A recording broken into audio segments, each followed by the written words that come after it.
She walked 14 miles through a Wyoming blizzard with a split boot and $31. Not because she was brave, because she had nowhere left to go. A woman the world had decided was too much, too large, too inconvenient, too hard to ignore. But one quiet rancher, 4 motherless children, and one very dangerous enemy were about to find out exactly how much she was worth. Today's story is a reminder that the right life doesn't ask you to make yourself smaller. It builds itself around you, exactly as you are. This is a channel for stories that live where the frontier meets the human heart. If that truth speaks to something in you, hit like, leave a comment, and subscribe. Now, for 12 years, Claire had been the rock in the Hargrove family's kitchen in Denver. She ran that house, cooking holiday feasts for 40 guests without a single plate ever going out cold. Mr. Hargrove himself called her his indispensable right hand. But his wife, Mrs. Hargrove, saw things differently. She fired Claire without even looking her in the eye. "My husband's behavior is causing talk," Mrs. Hargrove had said, her voice as flat and empty as a long-rehearsed lie. When Claire insisted she had done nothing wrong, the woman finally looked at her, a cold dismissal in her eyes. "Your presence encourages it," she said. "A woman of your size under my roof. People have been talking for a while." It was not an accusation. It was an erasure. Claire was being thrown away because her very existence was inconvenient. She walked out of that mansion with $31 and a reputation that Mrs. Hargrove had already started to tear apart with phone calls. Denver turned its back on her fast. The cruel words spread quicker than a prairie fire.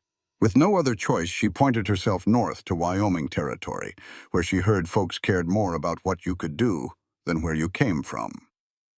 She took a stagecoach as far as her money would go, then started walking the final 14 miles to a town called Clearwater. The blizzard found her at mile 8. By mile 13, her left boot had split wide open, packing snow against her bare skin with every step. She finally just stopped. She knelt, then placed her hands in the snow, feeling the biting cold rush up her arms. She was just so tired. Tired of being a large woman in a small world. Tired of being good at her job, but never good enough to just be. "Don't you dare close those eyes, ma'am." The voice was low and steady, the kind that was used to being obeyed. Claire opened her eyes and saw a pair of good, well-oiled boots standing a foot from her hand. Her gaze traveled up to a weathered face looking down at her, not with pity, but with pure determination. "I'm very heavy," she warned him, the way she always had to warn men. He looked her square in the eye for a long moment. "Ma'am, I split my own wood and pulled calves in the middle of the night. I reckon I can manage." And he did. He put his hands under her arms and lifted her to her feet without a single grunt or stagger. His name was James Cole, and with the practical efficiency of a man who solves the problem right in front of him, he got her onto his horse and led her 2 miles through the storm to his ranch. As he helped her down on the porch, he just said, "Go on inside, the door is not locked." Claire pushed the door open and walked into a wave of warmth so sudden and absolute that her eyes filled with tears. She had not cried in 11 years, but standing there in the doorway, she finally let them go. A feeling that wasn't disgust or pity. "Well, there you are," the man said. "Reckon you can stand up?" Clara's own voice sounded foreign, thick and slow. "I am not sure. I feel frozen solid. No, not yet. But you are getting mighty close." He knelt down to look her in the eye. He was about 40, with dark hair going gray at the sides and a jawline as hard as the mountains out west. "My name is James Cole," he said. "My ranch is just 2 miles up north. Let me help you get up." "I am very heavy," Clara warned him. She had learned over the years to say it just like that, to give men a fair warning before they tried and failed, and then turned mean to hide their shame. James Cole just looked at her with those dark, steady eyes. "I split my own firewood and pull my own calves out of their mothers. I figure I can handle it." He put his hands under her arms and lifted. He did not grunt. He did not stumble. He just pulled her straight to her feet and held her steady while her legs remembered how to work. When they wouldn't, he just kept his grip, saying nothing. "The horse's name is Biscuit," he said. "She's a calm one. You will not fall." "I have never ridden a horse before," Clara told him. "You are not riding. I am putting you on her, and I am leading her. There is a big difference.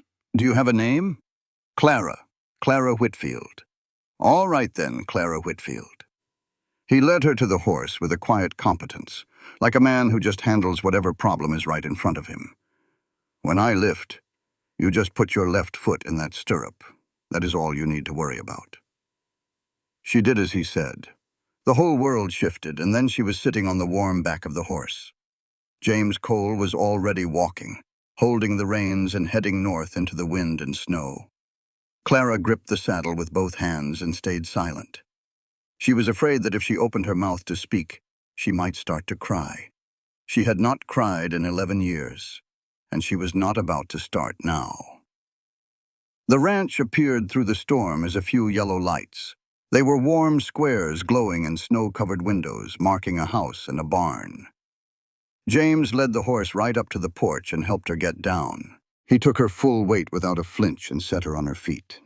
"Go on inside," he told her. "The door is not locked."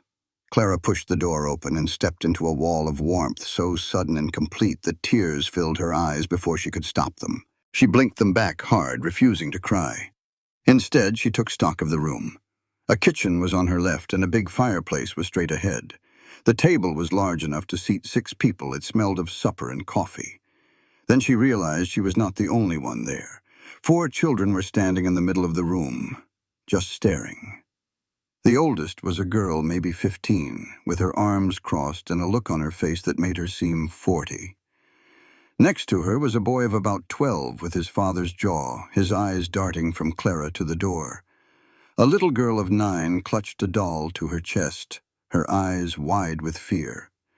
Hiding in a corner was a little boy, maybe 5 years old, peeking out from behind a chair with pure curiosity. The oldest girl spoke first. "Who in the world are you?" "My name is Clara Whitfield," she answered, keeping her voice steady despite the cold. "Your father found me out on the road." "Found you doing what?" "Dorothy." James Cole's voice was quiet but firm from behind Clara. "She was stuck in the snow. We do not start interrogating folks we just pulled out of a blizzard." "I am just asking," Dorothy said, with a tone that made it clear she was not happy about any of this.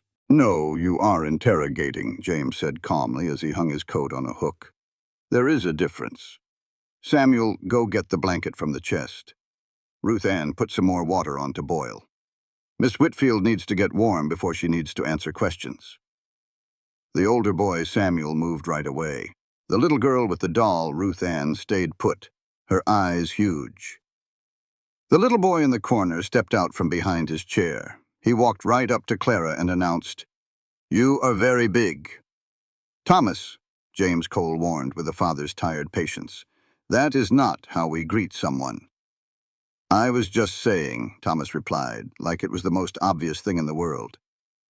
"She is the biggest lady I have ever seen. Is she staying for supper?" Now his tone was a little more worried. "We do not have enough for someone that—" "Thomas," James said firmly, "go sit down." Thomas went and sat at the table, watching Clara with pure fascination. Samuel came back with a blanket and handed it to her without making eye contact. Clara wrapped it around her shoulders and the shaking started to fade. Ruth Ann moved carefully to the stove, a little girl who had clearly learned to be helpful just to get by. Dorothy had not moved an inch. "Where were you coming from?" she demanded. "Denver," Clara said. "Denver's 80 miles south of here." "More like 75, Clara corrected. "Though I only had to walk the last 14. A tiny flicker of something changed in Dorothy's face. It was not kindness, but maybe a grudging respect. "Why would you walk 14 miles in a snowstorm?" "The stagecoach only went as far as my money did." "And why were you coming to Clearwater?" Dorothy. James Cole stepped fully into the room. His voice never got louder, but it carried a weight that could not be ignored. I know what you are doing, daughter. Now let the woman get warm. Dorothy uncrossed her arms, then crossed them again, and finally stepped back toward the fireplace. Her eyes stayed locked on Clara, sizing her up. James turned to Clara. Can you eat? We have stew on the stove. It is simple, but it is hot. I would not want to take food from your children, Clara said. There is plenty, he stated, making it a fact, not a favor. That simple fact made it easier to say yes. Sit down, Miss Whitfield. She sat at the table. Thomas scooted his chair a few inches closer, studying her. Ruth Ann brought her a cup of coffee, setting it down carefully with both hands before backing away. Dorothy just stood by the fire and watched it all. James served the stew himself. He sat across from Clara and waited until she had eaten a few bites before he spoke. What kind of work do you do, Miss Whitfield? Clara put her spoon down. This was the question she had been dreading for 3 days. She had practiced all sorts of answers, but the warmth in the food had worn her down. She was too tired for anything but the truth. She looked right at James Cole. I managed a household, cooking, cleaning, looking after staff. I ran the entire house for a family in Denver for 12 years. Why did you leave them? There it was. She met his gaze. The wife decided my presence was a problem. She told me to leave, so I left. He just looked at her, waiting. That is not the whole story, is it? It is the true part, Clara said, her hands wrapped around the warm coffee cup. Her husband had started being kind to me. It was nothing wrong. He was a good man who spoke to me like I was a real person, which was more than she ever did. She saw that as a threat. When one woman decides another is a threat, she does not always stop to think if it makes any sense. James was quiet for a long moment.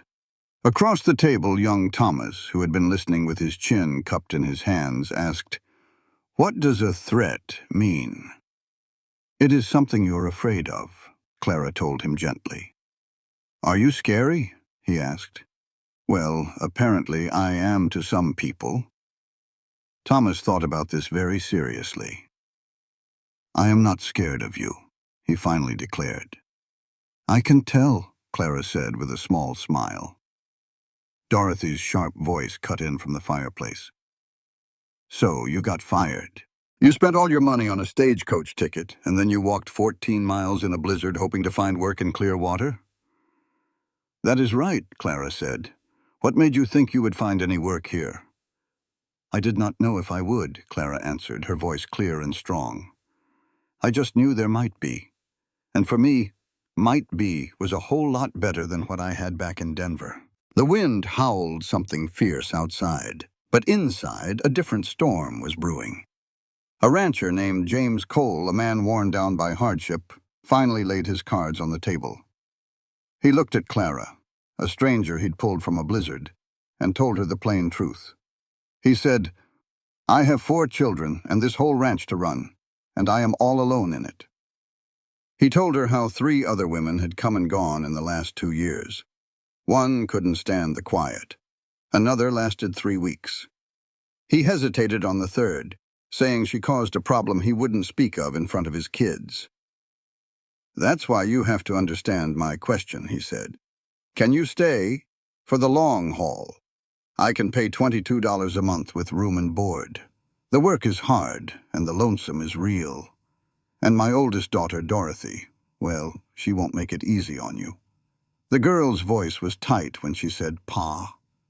He just looked at Clara and said, It is the honest truth, and you deserve to hear it. Clara looked from the father to the daughter.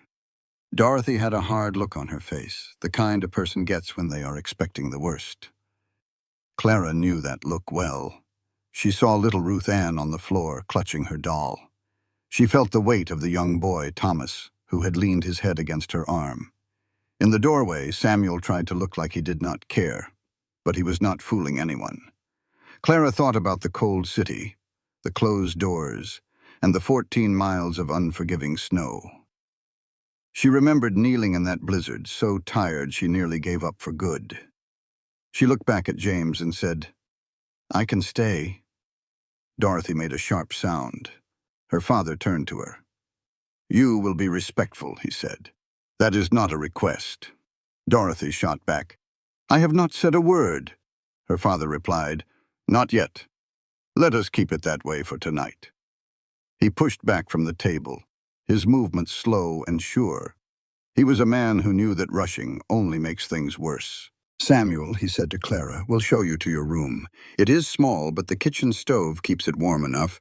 You will have what you need." "Thank you," Clara said. James paused at the doorway and gave her one last look with his serious gray eyes. They offered no pity, just a faint hint of relief. "You are welcome, Miss Woodfield," he said. "The ranch starts early." Then he was gone. Thomas had fallen asleep against Clara, his warmth a comfort she had not felt in a long, long time. Ruth Ann, the quiet little girl, suddenly spoke. Her voice was just a whisper. "He does that," she said. "He falls asleep anywhere." Clara simply said, "He is warm." The little girl nodded, as if that answer was all she needed. But Dorothy stood by the fireplace, her arms crossed, watching. Clara knew that silent stare. She knew it like she knew the feeling of a storm gathering just before it breaks. Samuel gently lifted the sleeping boy and carried him off to bed, with Ruth Ann trailing behind. Dorothy did not move. "I want you to know," she said, her voice low and steady. "I have seen the others come and go. They arrive with nothing and leave when spring comes. And every time my father gets that look in his eyes, and my little sister goes quiet for a week." She paused. "And Thomas cries. He is too young to understand why they leave." Clara met her gaze. "I understand." Dorothy's jaw clenched. "Then hear this," she said. "I am not going to make it easy for you. You will have to earn our trust." Clara nodded slowly. "You do not need to apologize for that," she said. "It is sensible." For just a second, a younger, softer look crossed Dorothy's face before the hardness returned. "I am the oldest," she said. "That means something here." Clara agreed. "It means something everywhere." A moment later, Dorothy turned and walked up the stairs, each step heavy and deliberate. Clara was left alone at the table, with the cooling food and the sound of the blizzard outside. She pressed her hands against the warm wood, just as she had pressed them into the snow only hours before.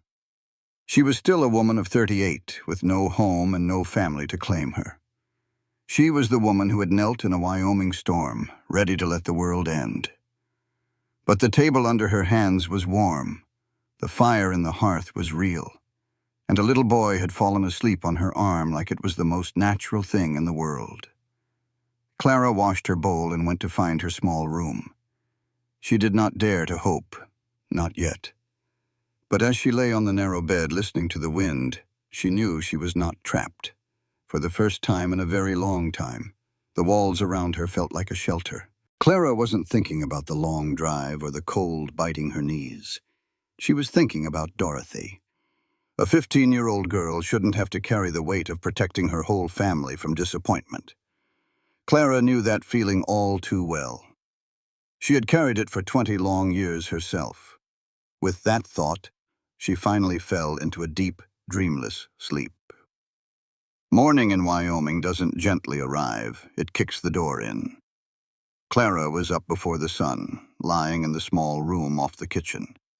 She heard the house wake up around her, the sound of boots on the floorboards and that one creaky stair near the bottom. The kitchen door swung open, and in came Ruth Ann clutching a doll. She moved toward the stove, all business, like a child who had done this chore 1,000 times. Then she saw Clara, already dressed, sitting by a warm fire with coffee already brewing. "You are awake," Ruth Ann said, surprised. "It's an old habit," Clara told her. "After 12 years of making someone else's breakfast, it just sticks." Ruth Ann looked from Clara to the stove, her little face working things out. I usually make the coffee, she said quietly. I know, honey, I am sorry. I wasn't thinking. Ruth Ann thought about that for a second. It is all right, she decided, climbing onto her chair and setting her doll beside her. She watched Clara move about the kitchen with a serious, knowing gaze. What is her name? Clara asked, nodding at the doll. Margaret, Ruth Ann said with great importance. She was my mamma's. Clara kept her hands busy and her voice gentle. That is a lovely name. Do you have a doll? I am 38 years old, Clara said. Ruth Ann seemed to weigh if that was a good enough reason not to own a doll. I am keeping Margaret forever, she stated, even when I am 38. I think that is a fine idea, Clara agreed. Just then James Cole came downstairs. He stopped dead in the doorway, looking at the hot stove and at Clara. He was a man not used to pleasant surprises. You did not have to start so early, he said. The work starts early, Clara replied. He poured a cup of coffee and leaned against the counter, and the silence between them was easy, the kind shared by two practical people with no need for small talk. Samuel came down next, saw the food, and sat right down. Then Thomas barreled down the stairs and immediately wanted to know if there were biscuits. He was very happy to hear yes. Dorothy was the last to arrive. She appeared in the doorway, already dressed with her dark hair pinned up, her face a mask of suspicion. She looked at the stove, then at Clara, then at her siblings who were already eating. She sat down and served herself without a word. James Cole watched his oldest daughter like a rancher watches a coming storm. He finished his coffee, put on his coat, and spoke to Clara. I will be in the south pasture till noon. Samuel knows where things are if you need help. I will be fine, Clara said. He nodded and left, letting in a blast of cold air before the door shut. Clara turned back to her work. You made the biscuits wrong, Dorothy said flatly. Clara turned around. Dorothy was staring at her plate, her voice calm but sharp. How did I make them wrong? Ma used lard in hers, she said. Yours tastes different. I used butter. It helps them rise better in the cold, Clara explained, sitting down with her own breakfast. If you would rather have lard, I can use it tomorrow. Dorothy looked up, surprised. She had expected a fight, not a simple solution. We have more lard, she said. Then lard it is, Clara said. Thank you for letting me know. Thomas, who had already eaten 3 biscuits, looked back and forth between them. I like these biscuits, he declared.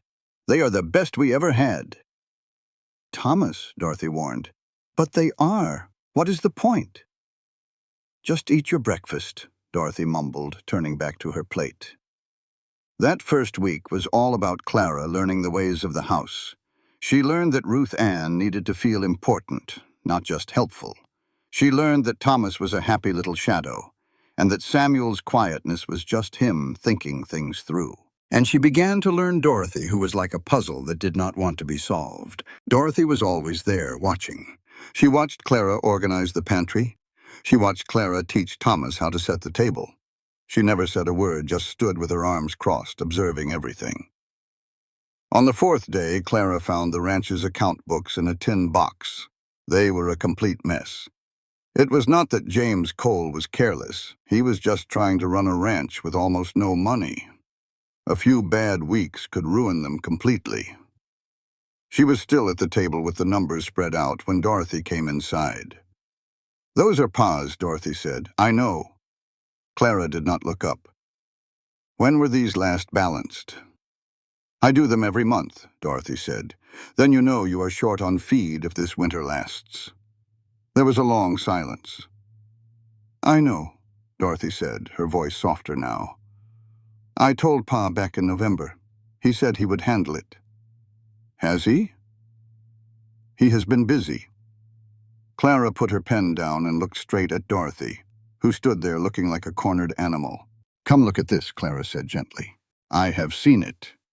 Come look at it with me. Dorothy finally came over to the table and stared at the grim numbers. Clara saw the mask slip.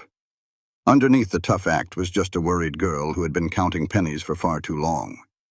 If he sells the 2 oldest steers now, Clara said, and we cut the supply order in half for 2 months, We will have enough to make it to spring." Dorothy stared at her. "How did you figure that out?" "I managed a big house budget in Denver for 12 years. This is simpler." Clara paused. "Not easier, mind you, just simpler." Dorothy looked at the numbers, then back at Clara, and for the first time, a flicker of something other than suspicion appeared in her eyes. It just was not right, seeing a girl of 15 with the weight of a whole ranch on her shoulders. Clara knew that the minute she saw Dorothy Cole's face, hard and closed off like a winter sky. That kind of burden can crush a person, but sometimes all it takes is one person to help carry the load. If you have ever felt like you were carrying it all alone, then you know what I am talking about. Dorothy pulled up a chair and said flatly, "Show me the figures." For a good while, they sat there, and the girl's questions were sharp as a tack. Clara could not help but admire her mind. It was a fine tool, but it belonged in a schoolhouse. At last, Dorothy leaned back. "Pa does not know about the 2 steers yet," she said. "He will have to make that decision," Clara said gently. "Not us. He is not going to like it." "No," Clara agreed, "but he strikes me as a practical man." Dorothy gave her a look. "You have known him all of 5 days. I have known practical men my whole life. They are all cut from the same cloth." Clara closed the ledger. "You ought to be in school." The girl's guard went right back up. "What? How old are you, 15? "Yes." "Then you should be in school, not stuck here doing your father's books." "There is no one else," she said, her voice tight. "There is now," Clara said. "This is my job. You teach me the particulars of this place, and then the worry becomes mine. You go to school." "The school in Clearwater is a good 2 miles from here. That is a cold ride in January." "Children make that ride in January," Clara said evenly. "You are not made of sugar." For a second, Dorothy stared. Then a sound escaped her, not quite a laugh, but something right next to it. It was sharp and quick, like a bird taking flight before she could cage it. She pressed her lips together right after. "That is what Mama used to say," Dorothy said, her voice gone quiet and careful. Clara heard the history in those words and just let them be. Sounds like she was a smart woman. Dorothy's jaw tightened. She was, for a time. She grabbed her coat. "I will tell Samuel about the steers." "That will work," Clara said. At the door, Dorothy paused without turning. "The biscuits this morning," she said. "They were fine." Then she was gone. Clara sat in the fading light and knew that from Dorothy Cole, fine was about the highest praise a person could get. James Cole came in at dusk, his hands raw from the cold. He looked like a man who had fought the land all day, and maybe only gotten a draw. Clara told him straight about the steers in the feed, laying out the numbers she and Dorothy had worked on. He heard her out without a word, which he was learning was his way. "Dorothy agreed to this?" he asked when she finished. "She did the last half of the math herself." He stared into his coffee. "She is sharp," he said, "very sharp." Clara nodded. "She should be in school, not running your house." James Cole put his cup down. He looked at her with his steady gray eyes, and she could almost see him weighing a truth that was none of her business. "The other women I hired," he said slowly, "they stayed in the kitchen." "I am not going to stay in the kitchen," Clara said, her voice just as steady. "You should know that now." Something flickered in his face, but it was not anger. "No," he said after a moment. "I reckon I could see that." He went to find his daughter. Through the wall, Clara could hear their voices, clipped and careful at first. But after a while the sound changed, becoming something more easy and flowing. She did not mean to listen, but she heard it, and it made her glad. At dinner, little Ruth Ann sat right up next to Clara as if she were a warm fire. Thomas just went on and on about a rabbit he swore he saw out by the barn. He was convinced it was the same one from last winter, come all this way back just to see him. Samuel, quiet as ever, just ate and took it all in. Dorothy talked business with her father, talking about feed and steers and what needed doing come spring. Their conversation felt different now, more open than it had been. James Cole glanced at Clara just once, saying nothing. But that look said plenty. Later, after the kids were in bed, Clara was at the sink when she heard his boots. He was leaning against the counter trying to wrestle his thoughts into words. "My wife," he started, then stopped. "She passed on 4 years ago," he finally said. "Fever. It was quick. One day she was here, the next she was gone. The kids were just 8 and 11 and 5 and 1. He looked down, ashamed. "I let Dorothy take over. Told myself it was just for a little while. Then 4 years flew by." "You were just trying to get by," Clara said softly. "That's a kind way of putting it." "It's the true way," she answered, placing the last dish away. "Mr. Cole, I'm not here to sit in judgment on you. I'm here for a job. If that means giving Dorothy back the time she lost, then that's the job." He was quiet for a long spell. "What did they take from you?" he asked. Clara turned to face him. "I'm sorry?" "The folks who sent you out into that blizzard. What did they take from you?" He wasn't asking to be mean. He was asking because he knew what loss felt like, and he saw it in her. 12 years, she said, and the fool idea that just doing good work was enough to matter. He nodded, slow-like. "I'm sorry to hear that." "I'm less sorry about it than I was 3 weeks ago," Clara admitted, and the truth of it surprised even her. James Cole stood up straight, his eyes holding hers for a moment too long. Then he just said good night and went on upstairs, leaving Clara alone in the quiet house. She stood there a minute, her hand flat on the solid, warm wood of the kitchen table.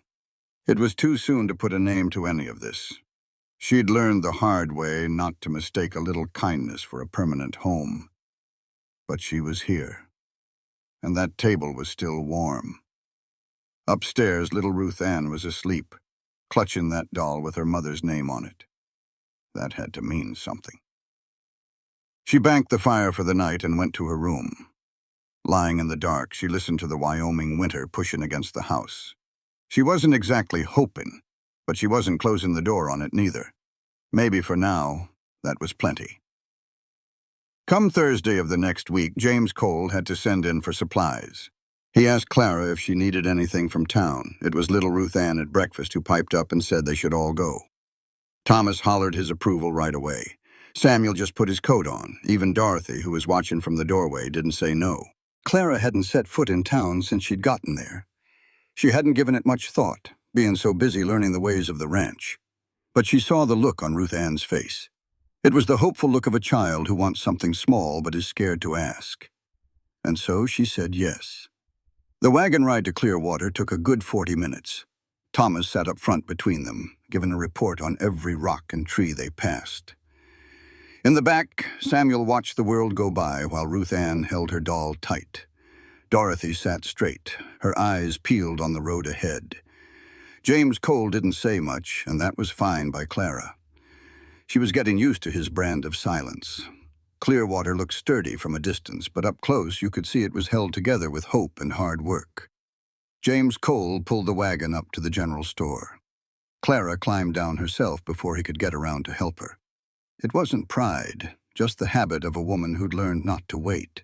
The general store was warm inside. It smelled of coffee, sawdust, leather, and tobacco like every other one she'd ever been in. The man at the counter looked up, his eyes skipping right past the family to settle on Clara. He was sizing her up, plain and simple.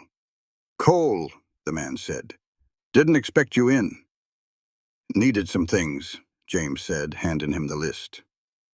"This is Miss Whitfield. She's managing the house for us."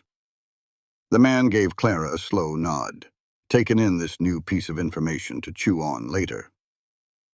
"Heard you'd hired on some help," he said. "Word gets around," James replied. The man started getting their things. "Put this on my account, or are you paying today?" "Paying today," James said. Clara knew from the books this meant he was using money they didn't really have to spare, but he was a man who settled his debts. She walked with Ruth Ann, who was looking hard at a display of hair ribbons. Thomas had his face pressed against a jar of peppermint sticks. Dorothy was by the window. Clara noticed because Dorothy had gone completely still, and not in her usual watchful way. This was different. She was staring out at the street, her face gone blank like it did when she was hiding her feelings. Clara went and stood next to her. Two women were crossing the street. They'd seen the wagon, and now they'd seen Clara in the window. One woman leaned and whispered something to the other. Then they both looked away real quick and kept walking, making it clear they were ignoring them on purpose. "Who are they?" Clara asked softly. "Mrs. Aldrich and Mrs. Pierce," Dorothy said. "They were friends of my mother. After she passed, they came by for a while. Then Pa hired the first woman, and Mrs. Aldrich decided it wasn't proper. She told everybody so. They stopped coming round after that." She paused. "They won't like you either." "I figured as much," Clara said. "It's nothing personal." "Oh, I know what it is," Clara said, her eyes still on the women across the street. The women across the street were now talking with another lady who had just left the hat shop. "They are going to say things," Dorothy said, her voice low. "Yes." "It does not bother you?" Clara thought for a moment. "It bothers me like a pebble in my boot. It is a nuisance, and you cannot ignore it. But you do not stop the whole cattle drive for one little pebble." That almost laugh escaped Dorothy again, just for a second. "Pa does not know how bad it got," she said quietly. He knew there was talk, but not that Mrs. Aldridge stood up at the church social, saying she feared for those poor motherless children. Dorothy's voice was flat, just reporting the facts. "I did not tell him. He would have ridden into town and made it all worse." "You were protecting him," Clara said. "I was protecting everyone," Dorothy corrected her. "That is what I do." Clara looked at this 15-year-old girl who had been building walls and carrying burdens for 4 years and called it simple as breathing. "Dorothy," Clara said softly. Dorothy cut her off. "I know what you are going to say. You were going to say something about how I should not have to do that." "I was," Clara admitted. "But I am also going to say you are mighty good at it." "I need you to tell me how this town thinks," Clara said, her voice steady.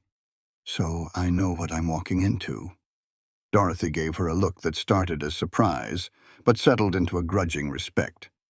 "That's a practical question," she answered. "I'm a practical woman," Clara replied. Standing by the window, Dorothy spoke in a low, careful voice. She talked about the powerful folks, like Mrs. Aldridge at the church, and the young sheriff who was beholden to the county's money men. Then she mentioned Harlan Briggs. She said his name the same way James Cole did, like naming a storm that had already caused damage and was bound to cause more. "What does Briggs want?" Clara asked. "Pa's land," Dorothy said flatly. "It's the last piece he needs to connect all his holdings to the river. He'd made 3 offers, and Pa had refused every single one. After the last refusal, their south pasture fence was cut 3 times in 2 weeks. They couldn't prove it was Briggs's men, but they knew. It's been quiet for 2 months now," Dorothy added, but she didn't sound relieved. "When Briggs gets quiet, Pa says it means he's thinking." Just then, James Cole came over from the counter with a crate for Samuel. He gave the women a questioning look without saying a word. "Just watching the street," Dorothy said, which was only half the truth. He looked at Clara, but her face gave nothing away. She wouldn't give him a reason to ride off and make things worse. He accepted it, saying the wagon was loaded and they ought to head back. It happened as they were leaving the store. Clara was the last one out the door. As she stood on the front step, a voice drifted over from 2 men lounging outside the saloon. They spoke loud enough to be heard, careless men who didn't figure her for a person who mattered. "That's Cole's new housekeeper," the first one drawled. "Lord Almighty, you see why he can't keep a decent woman." The second one chuckled. "Now be fair. Maybe she earns her keep in the kitchen."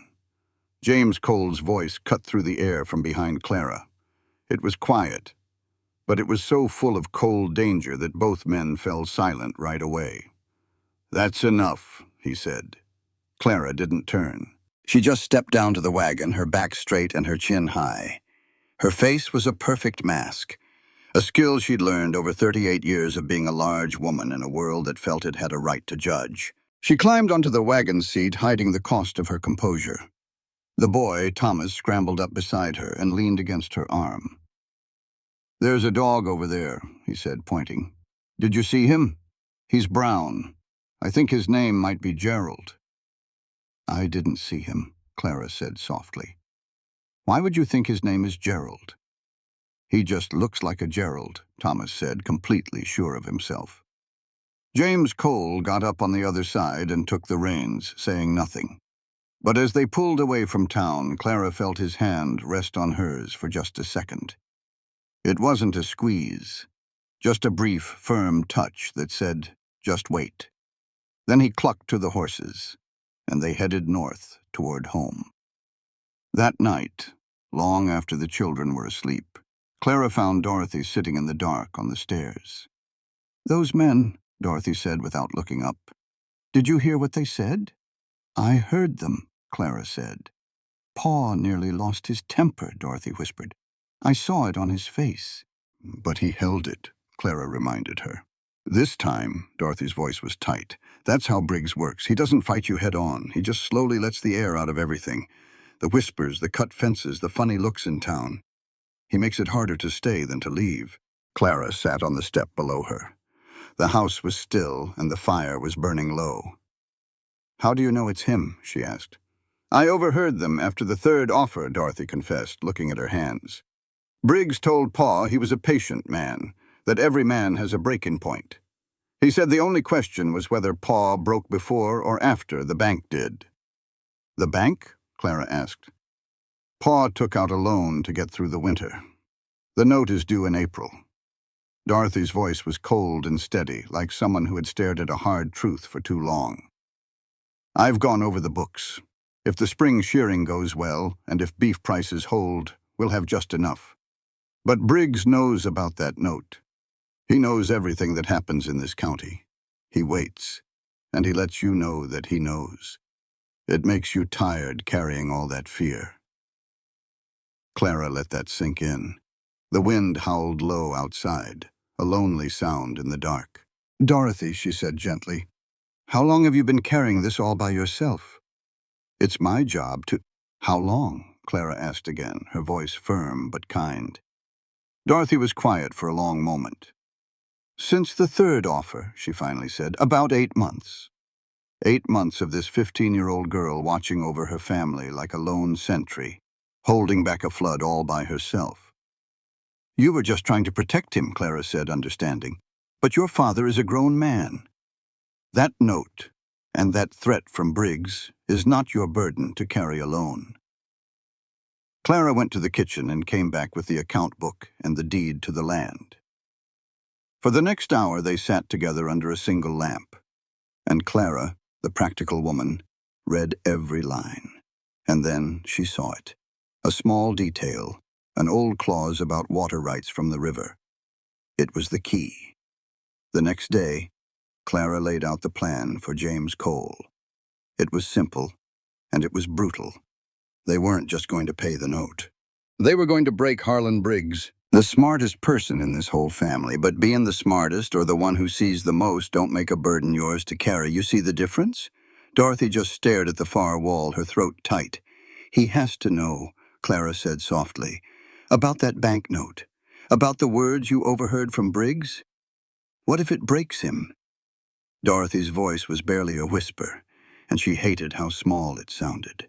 She pressed her lips into a thin line and looked up at the ceiling, trying with all her might not to be a kid for even 10 seconds straight. "Then we'll catch him," Clara said, "just like you said you would for the others. That's what a family does." The quiet stretched between them. Finally, Dorothy lowered her eyes from the ceiling. They weren't crying, but they were close enough to see how hard she was fighting it. "I don't know why I keep telling you things," Dorothy said. "Because you're worn out from telling no one," Clara answered simply. Dorothy looked at her for a long moment, then got up from the step. She pulled her shawl tighter. "I'll tell him tomorrow morning before the others are up." She hesitated. "Will you be there?" "If you want me to be." "I don't need you there," Dorothy said. I'm asking if you'll be there. Yes, Clara said. I'll be there. Dorothy's footsteps were slow and heavy going up the stairs. Clara sat on the step, listening to the house settle and feeling the weight of what was coming. It wasn't dread exactly. It was the kind of clearness you get when you stop pretending a bad situation ain't one. Briggs was a patient man with deep pockets and all the time in the world. The banknote was real. The whispers in town were real. And those men outside the saloon were the kind of real that don't just go away. But then she pictured Dorothy hunched over the account books and Samuel with his sharp questions. She thought of Ruth Ann naming her doll for her mother, and Thomas leaning against her on the wagon asking about a dog named Gerald. She remembered James Cole's hand covering hers for just a second, saying something they didn't have words for yet. She pressed her palm against the wooden step, worn smooth by 4 years of children, and a man carrying his grief up every night and back down every morning. The cattle had to be tended and the children had to be fed. This family had been living on the edge of just enough for a long time. She'd been hired to run a household. She was starting to see that what this house needed managed was bigger than pantries and biscuits. She was realizing that she wasn't going to stay put in the kitchen. And whatever Harlan Briggs had been building toward for 8 months, he'd made one big mistake. He started his plan before Clara Whitfield showed up. And Clara Whitfield was a whole lot harder to move than she looked. Dorothy told her father at dawn.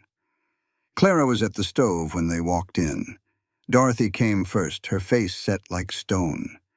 Behind her was James Cole, his shoulders already carrying the day's weight before he even knew more was coming. He looked at Clara, who gave him a small nod as if to say this was her story to tell. Dorothy sat at the table and laid it all out.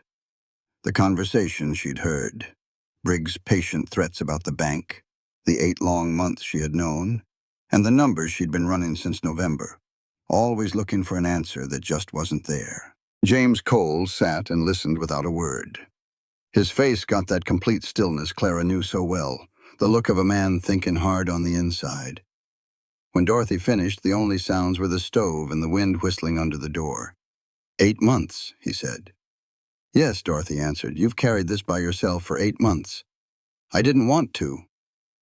I know what you didn't want, he said, and his voice wasn't angry. It was heavier than anger.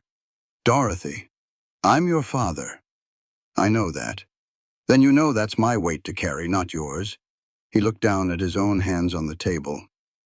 I've let you take on too much for too long, and that's on me. But this, you should have brought this to me the day you heard it.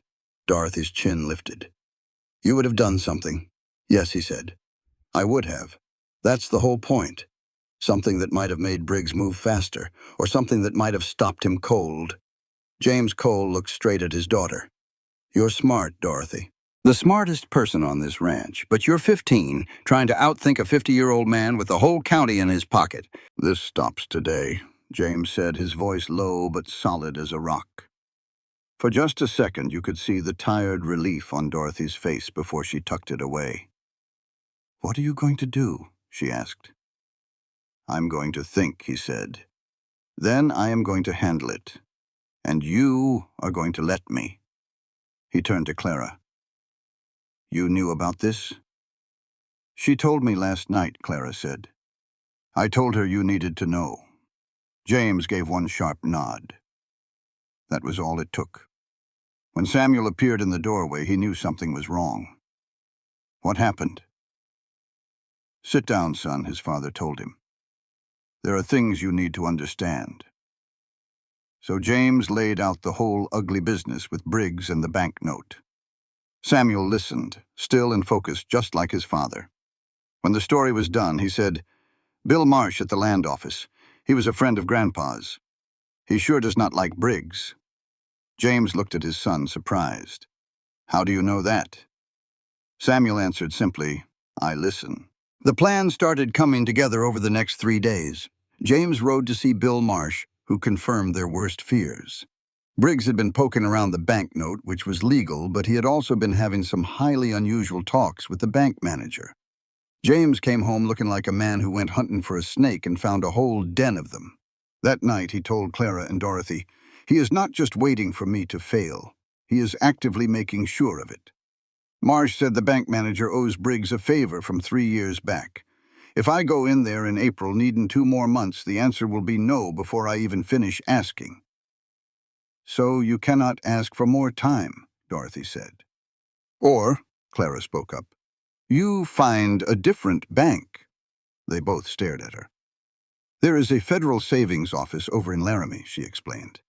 They are new. They are not connected to anyone around here, especially not Briggs. James gave her a long, measuring look. How do you know about them? I read the old papers from town, Clara said. It could work, James said, thinking it over. If their terms are fair, and if they will take the transfer on short notice. There is one way to find out, Clara said. The next week, James rode for Laramie. For 2 days, Clara ran the children, Samuel ran the cattle, and Dorothy ran the books. The whole ranch kept humming right along. Little Ruth Ann got real quiet, like a child who has learned that when grown-ups leave, they do not always come back. Clara kept her close without making a big deal of it. On the second evening, James walked into the kitchen. He put a new note on the table from his coat pocket. The terms were 2 points lower than what he had been paying. It worked, he said, looking right at Clara. They said a Cole family account is exactly what they want to build a reputation on. James sat down hard, and a heavy tension seemed to finally leave his shoulders. Briggs is going to find out. When he does, he will look for another angle. Let him look, Clara said. He will find this house a harder thing to move than he is used to. He almost smiled. It was quick, but she saw it. The other angle showed up 12 days later. It was Reverend Pike, come into the door on a Wednesday afternoon, hat in his hands, looking like a man on a mission he did not choose. Clara answered the door. He looked at her with the polite, neutral face of a man who has run into a problem. Miss Woodfield, he said. Is Mr. Cole at home? He is in the south pasture, Reverend, Clara told him. Can I help you with something? The man fumbled with his hat. I was hoping to speak to him. He will not be back until supper. I can give him a message. Pike was a tall, thin man with kind eyes and a weak chin. Clara had seen men like him before, men who meant well but folded easy under pressure. Perhaps I might speak with you, he said, changing his plan on the spot. She brought him into the front room. After a moment, he began. There has been some concern in the congregation about the arrangement here. The arrangement? Clara asked, her voice steady. A single man and an unmarried woman living under the same roof. He twisted his hat. I want you to understand, I am not making accusations. I am just passing along a concern that was raised. How thoughtful of you, Clara said. Who raised it? Clara looked right at Reverend Pike. Did Harlan Briggs put you up to this? The man stopped fiddling with his hat. His expression shifted from surprised to something a little more genuine. He said carefully, Mr. Briggs is a very generous supporter of our church. I'm sure he is, Clara replied. And I reckon when a generous supporter has a problem with a family, his words carry a bit more weight. What exactly are you hoping happens here? She asked him straight. What would settle the concern of your church folk? The Reverend glanced down at his hat again. I suppose if there was a more, formal arrangement. Something to make the situation clear for the community. That might put the matter to rest. A formal arrangement, Clara repeated. If Mr. Cole would just state his intentions, Pike said, his voice soft and apologetic. Either Miss Whitfield is here strictly as an employee and she moves into her own quarters, or the arrangement is, he trailed off. I believe you know what I'm getting at. Oh, she knew. She knew exactly who sent him and why. Briggs lost the fight for the bank, so now he was taking it to the town square. He was aiming his attack at her good name, the oldest trick in the book to use against a woman, and he was using a man who meant no harm to do his dirty work, so it would come with a kind smile and a polite apology. Thank you for coming to me, Clara said. I will let Mr. Cole know about the community's worries. Pike put his hat on, looking mighty relieved this was over. "I appreciate your understanding," he said. "I hope you know I don't personally." "I know. Goodbye, Reverend." She told James Cole the whole story that evening. She laid it out plain and simple, watching his face harden into that quiet, cold anger he got when he was truly mad. "He came into my house," James said low, "and told my housekeeper my home was not proper." "He came to your house and said the words Briggs put in his mouth," Clara corrected. "The Reverend is not the problem. He is just the messenger. He is a coward," James said. "He is a man who depends on the folks who pay to keep his church roof from leaking," Clara countered. "That makes him persuadable. He was ashamed of what he was doing. I could see it in his eyes." James Cole just looked at her. "You are not angry," he said. "I am furious," Clara stated plainly. "But I am not about to let anger make my choices for me." He was quiet for a spell. He suggested we make the arrangement clear. He stared at the table. "There are ways to do that." Clara's voice was steady. "Yes, there are. I am not a man who says things lightly," James Cole said, choosing his words. "So I want to be certain before I say what is on my mind." "Then be certain first," Clara told him.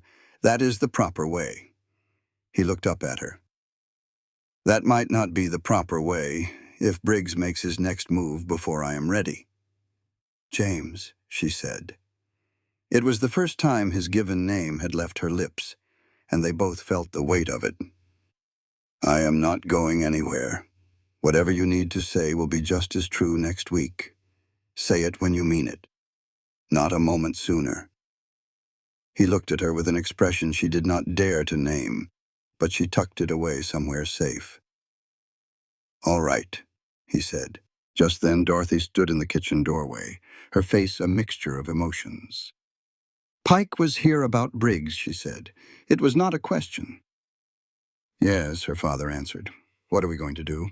At Clara, then back to his daughter. He looked like a man who was learning he did not have to carry the whole world on his own anymore. "We are going to church on Sunday," he declared, "all of us together. We are going to be what we are, a family that is doing just fine. We will let the church folks see that for themselves instead of hearing it twisted by Briggs." Dorothy lifted her chin just a bit. "Even Clara?" "Even Clara," he confirmed. "They will stare," Dorothy warned. "Let them stare," he said. "We have nothing to be ashamed of." Dorothy gave a single firm nod. "I will press the good dresses," she announced, then turned and walked upstairs with a purpose. Ruth Ann appeared in her place, a doll tucked under her arm. "Are we going to church?" she asked. "Sunday," her father said. Ruth Ann looked to Clara. "Will you sit by me?" "Of course," Clara said. Ruth Ann nodded, satisfied, and vanished back into the house. Thomas yelled from upstairs, "I cannot find my other boot." And just like that, the serious moment broke. Scattered by the everyday business of life on a ranch with 4 children, James went to help find the boot. Clara turned to the stove, but the feel of the evening had changed. She could feel Briggs pushing on them from the outside, and she could feel the family inside pushing back together. It had been 6 weeks. 6 weeks since she'd nearly given up on a snowy road. 6 weeks since a man with serious eyes had found her and said, "Don't you dare close those eyes." She had not let herself keep count of the days until now, but the feeling in her heart, the one that started when Thomas fell asleep on her arm, was not small anymore. She would not say it yet, but she knew. She turned the fire down and listened to the sounds of the house. She heard James helping Thomas, Dorothy's determined footsteps overhead, and Ruth Ann talking softly in the next room. The house felt alive around her. It was her house. Not by law or by paper, but by the work and worry she had poured into it. She was going to stand between this family and any harm that came their way. She was going to church on Sunday and sit right next to Ruth Ann. She would face every judging stare Clearwater had to offer. They were a family doing fine, and she was a woman who was not going to let Harlan Briggs take one more single thing from them. Sunday morning was cold and bright, the kind of Wyoming day that was all sharp edges and hard truth. Clara wore her best dark wool dress, clean and pressed. She looked in the little mirror in her room and saw a woman who was plain, maybe, but strong. She would not let herself worry about what the town folk would think. She was done letting other people decide her worth. Clara checked her collar in the reflection, making sure it was straight before turning to help Ruth Ann with her buttons. James Cole insisted they arrive at the Clearwater Church a full 20 minutes early. He had declared at breakfast that they would not be slipping in late to hide in a back pew. They would arrive on time, sit where they always sat, and be seen. If anyone had a problem with that, they could bring it to him. They walked in as a single unit, Clara right beside James with the children clustered around them, a habit formed over 7 long weeks. As they made their way down the aisle, the low hum of conversation in the half-full church died down. Clara felt every eye on them. She spotted Mrs. Aldrich in the 3rd row, saw her lean over to whisper to her neighbor. Clara met her gaze directly, not with a challenge, but with a simple, solid stillness. She held that stare until Mrs. Aldrich looked away first. They took their places in the Cole family pew, 4th row from the front, a place James had claimed for 11 years. Ruth Ann pressed close against Clara's arm. On her other side, young Thomas swung his legs, too full of life to ever be still. Dorothy sat straight and tall beside her father, her chin high, daring anyone to say a word. When Reverend Pike stepped to the pulpit, his eyes found their family and lingered. In that brief moment, his expression shifted. He was not seeing the town's latest problem, he was seeing a family. And a family was exactly what he had built his church for. He set his planned sermon aside and instead spoke of bearing one another's burdens. After the service, as everyone gathered outside in the cold, Harlan Briggs made his entrance. He stepped down from his buggy with the easy confidence of a man who owned the ground he walked on. Briggs was about 55, with a handsome, hard face that showed he was used to being right. A few good people, like Mrs. Henderson and the Reverend himself, had made a point to gather around the Coles, choosing their side.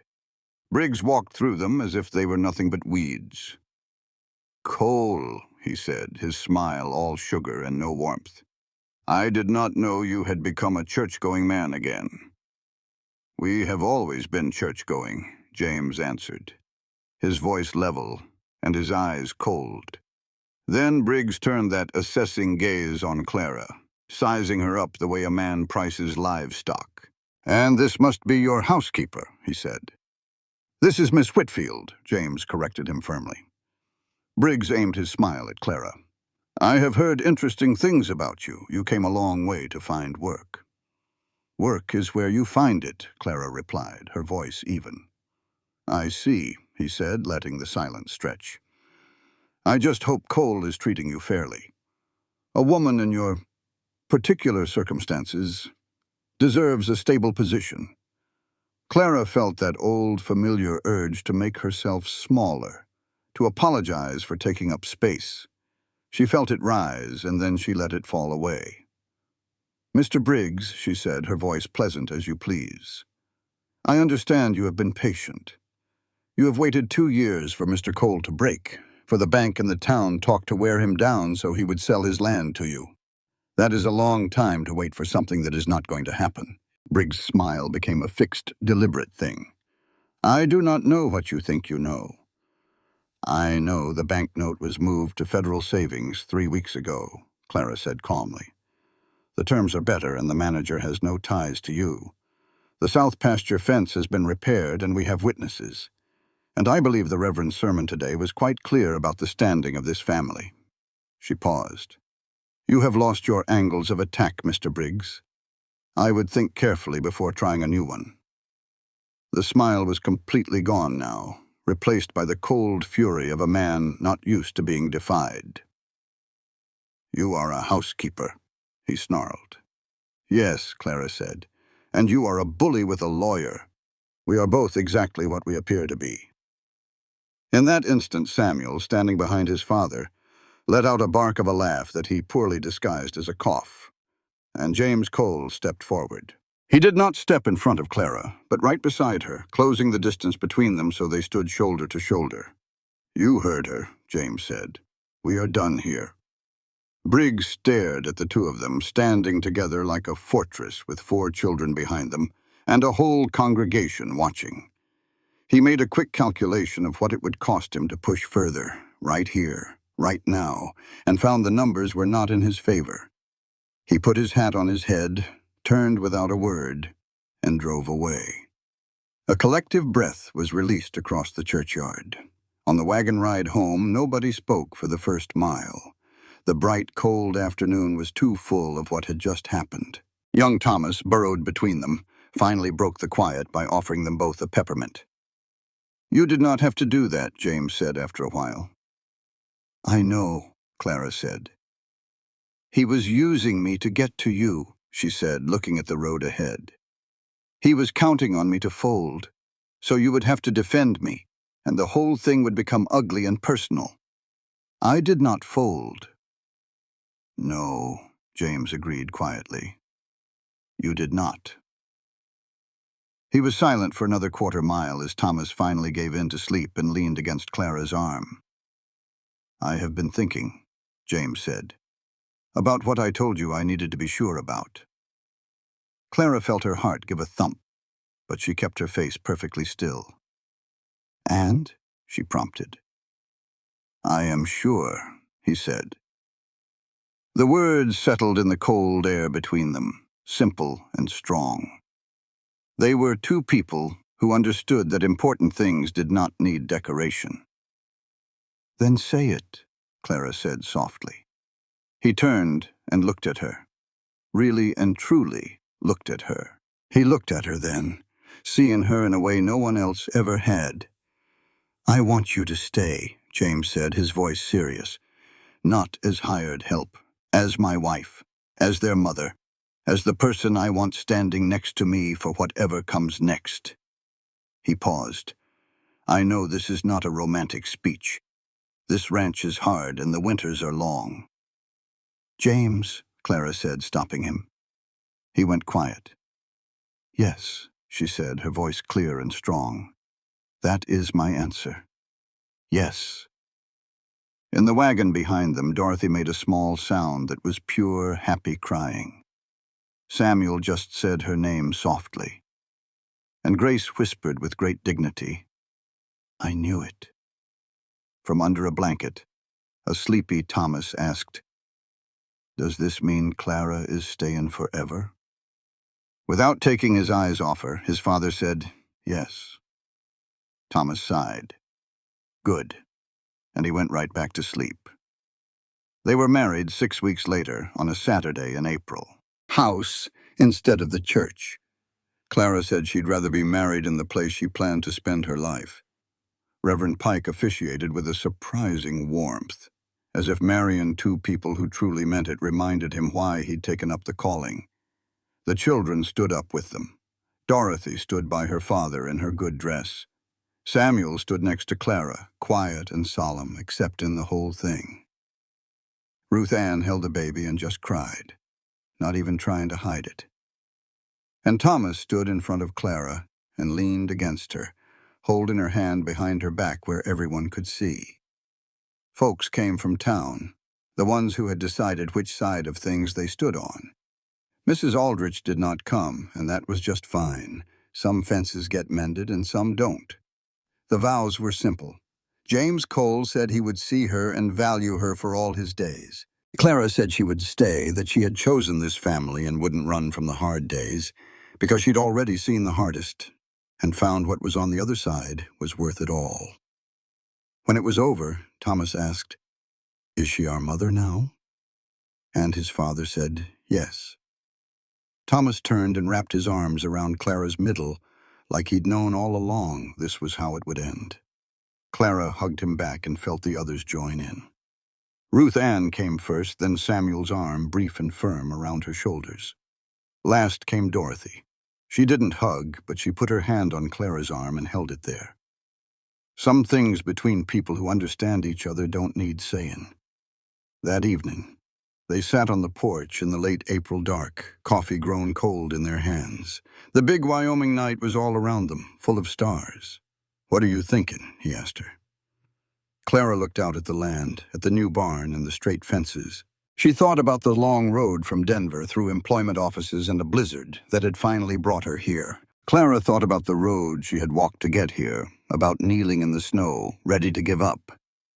"Every step of that road brought me here," she told James later as they stood on the porch. "I would walk it all over again."